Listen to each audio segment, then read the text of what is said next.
내가 받았으니까 실손 의료비 청구해야지. 아이, 내가 이러려고 보험을 든 거 아니오.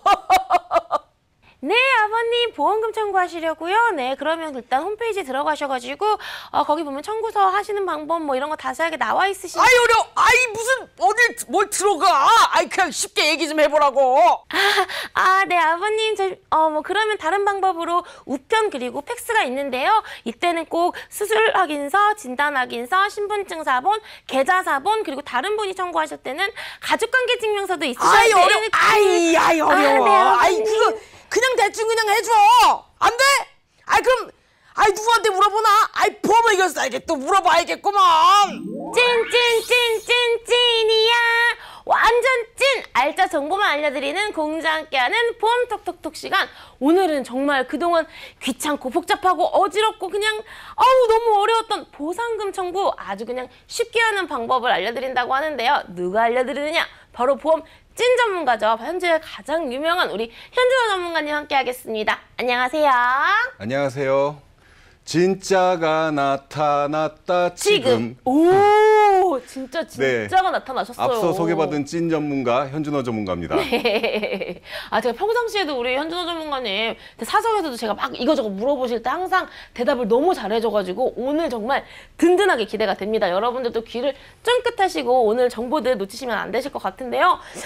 진짜 제가 이 내용이 너무너무 궁금했어요. 사실 보험금 청구 같은 경우에 너무 전화해도 어렵고 홈페이지를 봐도 모르겠고 이런 분들 굉장히 많으실 것 같거든요. 우리 현준호 전문가님이 생각하는 가장 쉽게 청구하는 방법 어떤 게 있을까요? 그냥 쉽게 생각하시면 돼요. 우리 고객님들께서 또 우리 공주 씨도 이게 어렵다고 생각하는 이유가 뭐냐면 네. 너무 완벽하게 준비해서 청구하려고 하기 때문에 어려운 거예요. 그걸 다 어떻게 알아요? 모르잖아요. 근데 우리가 그냥 상식선에서 한번 생각을 해볼까요? 네. 보험금 청구잖아요. 네. 보험금 청구를 보험회사에다 하죠. 네. 근데 말로 하는 게 아니잖아요.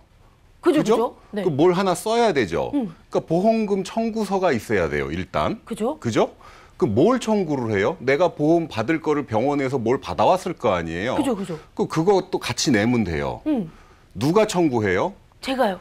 그러면 누군지 알아야 되니까 신분증이 있어야 되겠죠. 그죠. 어디로 받아요? 팩스로 받죠. 아니, 보험금을 어디로 받아요? 통장으로 받죠. 그죠? 통장 사본 있으면 되겠네요. 그렇게 보내세요, 일단. 이렇게 쉽다고요? 네, 그렇게만 보내면 네. 만약에 보험회사에서 뭐가 좀 빠진 게 있거나 일단 그 정도면 되는데 네. 뭐가 빠진 게 있으면 전화 와요. 그러니까 내가 준비할 만큼 준비하고 네. 모르면 그쪽에서 다시 연락이 온다? 네. 이게 정답이긴 하네요, 사실. 네, 그거를 미리 다 알아봐가지고 완벽하게 청구하려고 하니까 어려운 거예요. 이런 정말 간단한 방법이 있었네요. 너무 재밌긴 하지만 저는 또 사실 궁금한 게 하나 더 있거든요. 보험금 청구를 그냥 하면 되는데 네. 보험금을 잘 받는 방법은 또 따로 있다고 제가 들었거든요. 잘 받는 방법은 사실은 내가 가입한 보험이 뭘 보장을 하는지 나는 어떤 걸 받을 수 있는지를 미리 아는 게 가장 정확한 방법이긴 한데 그거를 우리 시청자님들께서 다 알 수가 없어요, 사실은. 왜냐하면 그걸 다 모르기 때문에 일단 보험 가입을 하실 때 뭐 저희 같은 전문가나 아니면은 옆에서 도와주신 분들이 계실 거예요. 그분들한테 먼저 상담을 해보시는 게 좋고요. 지금 제가 말씀드렸던 서류들 이런 것들 이제 보내야 되잖아요. 그죠. 그 보내는 방법이 또 여러 가지가 있어요. 그 병원에 가서 서류 떼고 보험금 청구서 양식 받아다가 쓰고 막 이렇게 할 텐데 그거를 여기저기 가서 뭐 대리 청구할 때는 가족관계증명서 떼서 보내야 되고 너무 복잡하잖아요. 맞아요. 그러니까 이럴 때에는 그냥 핸드폰으로 사진 찍으셔가지고 그 서류들을 모바일 팩스나 아니면은 그 모바일 앱에 다운받아가지고 그냥 전송만 하면 바로 되는 방법이 있거든요. 서류를 사진으로 보내요? 예, 사진으로 보내도 돼요. 100만 원 이하는 그렇게 보내셔도 되고 이제 고액보험금 같은 경우에는 뭐 팩스나 원본으로 우편으로 발송을 하면 되는데 아까 제가 말씀드렸죠. 일단 보내놓으면 필요하면 연락이 옵니다.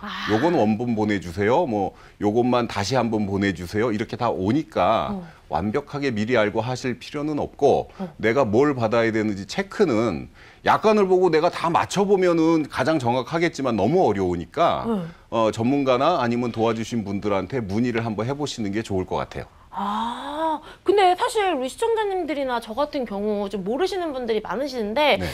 실비랑 이런 거 다 같이 막 청구하실 때 네. 뭐가 얼만큼 나와야 되고 이런 것까지 잘 확인이 안 되거든요. 네. 이런 것도 주의할 점이 있을까요? 그게 이제 이런 얘기예요. 뭐냐면 우리 시청자님들 입장에서 보면 보험금 청구할 때 제가 옆에서 이렇게 보면요. 네. 서류를 이렇게 모아가지고 제가 지금 말씀드린 방법으로 보냈어요.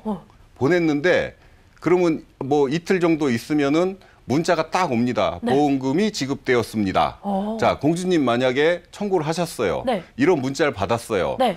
그러면 뭘 하냐면은 통장을 확인을 해보겠죠. 그죠, 그죠. 그래서 얼마가 입금이 됐으면 대부분 거기서 스톱을 해요, 이제. 근데 돈이 나왔으니까요. 돈이 나왔으니까. 네. 자, 문제는 여기 있습니다. 돈이 나왔는데? 입원비가 나왔는지, 네. 수술비가 나왔는지, 오. 내가 청구한 것 중에 입원비는 빠지고 나왔는지, 오. 입원한 날짜 계산은 제대로 됐는지, 어, 이걸 확인을 안 하세요, 대부분. 근데 그 뭐 대충 알아서 해주시는 거 아니었나요? 네, 근데 자 보세요. 사람은 누구나 실수를 해요, 그죠? 보험회사에서 이 보험금을 지급하는 담당자도 사람이에요. 근데 이 사람이 한두 사람 것만 하는 게 아니잖아요. 그죠, 그죠. 굉장히 많은 사람들의 서류가 들어오기 때문에 어. 실수할 수도 있습니다. 잘못 나오는 경우도 있어요. 그래서 뭐 물론 제대로 다 나오겠지만 네. 어떤 때는 내가 받아야 할 보험금이 덜 나오는 경우도 있습니다. 그 자료를 찾아보니까 네. 2014년 금융감독원 자료를 한번 찾아봤거든요. 네. 2014년 기준으로 지난 5년간 적게 지급되거나 부당하게 지급된 또는 지연 지급된 보험금의 합계액이 네. 무려 3조 7천억이래요. 3조 7천억 원이요? 네. 아니, 그러니까 3,700원 아니고 3조 7천억 원이라는 거죠? 네, 5년간의 합계액이긴 하지만 네. 생각보다 너무 많아요. 오, 진짜 너무 예. 많은데요? 예. 아니. 그렇기 때문에 이건 꼭 확인을 해봐야 돼요. 아니, 근데 이게 아무리 3조 7천억, 지금 생각만 해도 이건 뭐 로또보다 큰 돈이니까 너무너무 기분만 그냥 딱 좋은데, 근데 이게 또 사실 제가 받을 수 있는 돈인지 아닌지 사실 제가 구분을 지을 수가 없잖아요. 이런 부분은 어떻게 체크해야 되나요? 그 요즘에는 이제 받아야 될 돈인지 아닌지도 체크를 해야 되겠지만 내가 보험이 뭐가 있는지를 모르시는 분들도 많아요. 맞아요, 사실. 그래서 일단은 내가 무슨 보험을 어느 회사에 가입하고 있는지를 먼저 찾아야 되거든요. 요즘에는 이제 뭐 어플 같은 것도 많이 나오기는 했지만 네. 정부에서 이런 거를 조회해주는 서비스도 하고 있습니다. 그게 뭐냐면 내보험 찾아줌이라는 그 통합조회 서비스인데요. 이게 2017년 12월 18일부터 시행이 됐거든요. 네. 그래서 그 인터넷의 포털 사이트에다가 네. 내보험 찾아줌 이러면 줌이 ZOOM 그 줌 렌즈 할 때 줌 그거예요. 예, 내보험 찾아줌 한글로 딱 치시면 네. 홈페이지가 뜹니다. 거기에 접속을 하셔가지고 본인 인증, 뭐 공인 인증서나 뭘로 이렇게 본인 인증하시면 내가 가입한 보험, 가입했던 보험까지 실효가 되거나 해약한 보험까지도 리스트가 쫙 다 뜨기 때문에 거기에서 내가 이 보험 청구 기간에 해당하는 상품이 뭔지 한눈에 볼 수가 있어요. 보험을 많이 드는 거, 그냥 막 이거저거 드는 게 중요한 게 아니라 정말 유용한 보험, 내가 정말 조금만 다쳐도 보상을 받을 수 있는 그런 설계가 필요할 텐데, 그런 부분은 사실 우리 시청자님들이 일일이 확인하실 수가 없기 때문에 이 방송을 보는 게 아니겠습니까? 바로 우리 현준호 전문가님 아주 유용한 꿀팁으로 알려주시면 좋을 것 같은데요.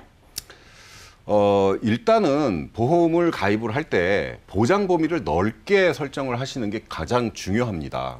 그리고 두 번째, 어떠한 단서 조항이 들어가 있는 특약은 선택을 가급적이면 안 하시는 게 좋아요. 단서 조항이요? 예를 들어서 뭐 고도의, 그다음에 중대한, 뭐 치명적인, 뭐 이런 앞에 어떤 그 단서 조항이 붙은 특약들은요, 받기가 어렵다고 생각을 하시면 됩니다. 그래서 보장 범위가 가장 넓게 진단비, 수술비를 보완을 하시고, 네. 더 중요한 거는 내가 무슨 보험을 가입을 했고, 어떤 상황에서 어디까지 보장을 받을 수 있는지를 본인이 알고 계시는 게 가장 중요하죠. 몰라서 못 받는 경우도 많거든요. 어떤 경우가 있죠? 예를 들어서 실손 의료비 같은 거, 네. 실손 의료비 같은 거, 자, 이분 만약에 병원에 입원해서 MRI 찍었으면 네. 입원비 다 받았겠지만 만약에 MRI를 통원으로 가서 검사를 했어요. 네. 그 MRI 뭐 허리가 안 좋으신 분들, 머리가 뭐 두통이 생기신 분들 MRI 많이 찍거든요. 그죠. 경우에 따라서는 100만 원, 200만 원 나오는 경우도 많이 있습니다. 대학병원 가서 검사를 하면. 맞아요. 자, 실손 의료비의 통원 의료비가 네. 일일 한도가 얼마인지 아세요? 얼마일까요? 일일 한도가 네. 생명보험은 통원 의료비가 20만 원에 약값이 10만 원, 손해보험은 통원 의료비가 25만 원에 약값이 5만 원 이렇게 돼 있어요. 네. 그러면 MRI 검사비가 100만 원이 나왔다고 해도 20만 원 또는 25만 원밖에 못 받잖아요. 통원으로 가서 찍었으면. 그죠? 네. 근데 이거를 네. 받을 수 있는 방법이 있어요. 머리 잘 쓰면. 역시 우리 현준호 전문가님 갖고 오신 것 같은데 어떤 방법이죠? 자, 이런 경우에 네. 자, 통원 의료비는 한도가 있지만 입원 의료비는 연간 한도 5천만 원 또는 1억 한도 내에서 받는 거니까 100%를 다 받잖아요. 100% 또는 90% 받잖아요. 그죠? 병원에 입원을 하지 않았다 하더라도 네. 내가 병원에 도착해서 검사를 마치고 마지막 수납하고 나오는 시간까지의 시간이 6시간이 경과를 하면 네. 이거를 입원 의료비로 청구를 할 수가 있습니다. 아, 진짜요? 네. 이거 진짜, 이거 우리 시청자님들 아시는 분들 진짜 없으셨을 것 같아요. 아니, MRI를 이렇게 받고, 그렇죠. 또 대기하는 시간이 있고, 뭐, 주사 맞고, 약 퍼지는 시간이 있고, 뭐, 네. 6시간 되는 경우도 굉장히 많을 텐데? 근데 이거를 저절로 6시간이 되는 경우도 있지만 네. 예를 들어서 보통 검사를 먼저 하고 진료를 받잖아요. 그죠. 그럼 아침에 일찍 검사를 스케줄을 잡고 맞아요. 그다음에 진료를 오후로 잡으면 계속 병원에 있어야 되잖아요. 그죠. 그러면 최종 체류 시간이 6시간이 넘을 거 아니에요. 이러면 입원 의료비 청구가 가능해요. 받지 못할 뻔한 그런 지금 보험금을. 실제로 이런 검사료 같은 거 못 받으시는 분들이 아마 90% 이상이세요. 아시는 저도 분들이 사실 그 거의 MRI 없기 받은 적이 때문에. 있는데 이거 네. 전혀 몰랐어요. 네, 그래서 이런 것들 활용을 하시면 좋습니다. 근데 저 또 궁금한 게 하나 있어요. 네. 저 현준호 전문가님만 나오시면 제가 질문이 좀 많아지는 것 같은데, 아니 왜 보험금이 뭐 이거저거 내가 낸 거에 대해서 배상을 많이 해주잖아요. 네. 근데 제가 너무 아까운 게 네. 치료받고 이런 건 안 아까운데 진단서 뗄 때 그 진단서 비용이 막 적게는 뭐 한 1, 2만 원에서 많게는 또 많은 비용이 나올 수가 있잖아요. 네. 이런 것도 이렇게 어떻게 할 수 있는 방법이 없겠죠? 있죠. 있어요? 예, 맞습니다. 예를 들어서 네. 보험회사 홈페이지에 실손 의료비 청구 방법을 찾아보면 진단서를 첨부해가지고 그 진료비 세부 내역서하고 같이 제출하라고 돼 있어요. 맞아요. 그런데 그 진단서를 떼는데 병원에 따라서는 뭐 싼 데는 10,000원, 20,000원 하지만 제가 알고 있기로 비싼 데는 5만 원씩 하고 뭐 그런 데도 있더라고요. 네, 맞아요. 그 병원비 받을 거가 몇만 원인데 진단서를 몇만 원 내야 되니까 그냥 포기하시는 경우도 있거든요. 이럴 때는 그 진단서를 왜 떼라고 그러냐면 네. 질병분류 코드를 확인하기 위해서 진단서가 필요한 거예요. 그러면 예를 들어 입원 확인서라든가 수술 확인서라든가 통원 확인서라든가 이런 거를 떼면 병원에 따라서 그런 서류 1,000원, 2,000원 또는 무료로 발급되는 서류 안에 네. 질병분류 코드가 기재가 되는 경우가 있고요. 맞아요. 그 약제 비용 수준에도. 그게 있고 또는 그런 게 기재가 안 돼 있다고 그러면 네. 그런 서류를 발급할 때 질병분류 코드를 여기에다가 좀 기록을 해 주십시오라고 한번 말씀을 해보세요. 그래서 질병분류 코드가 거기에 기재가 되면 진단서를 별도로 발급받지 않으셔도 됩니다. 아니 지금 또 여기서 이 순간 바로 그 진단서비를 또 줄여주셨던 우리 현준호 전문가님, 오늘 정말 전문가님 안 만났으면 저 진짜 많은 돈을 손해볼 뻔했네요. 여러분들도 약간 그런 생각 하실 것 같은데요. 이렇게 꿀팁 그리고 알짜 정보 보험 가입하는 방법부터 보상받는 방법까지 완벽하게 해드리는 우리 현준호 전문가와 통화하고 싶으시면 02-2000-4949로 전화주세요. 언제든지 연결해드리겠습니다.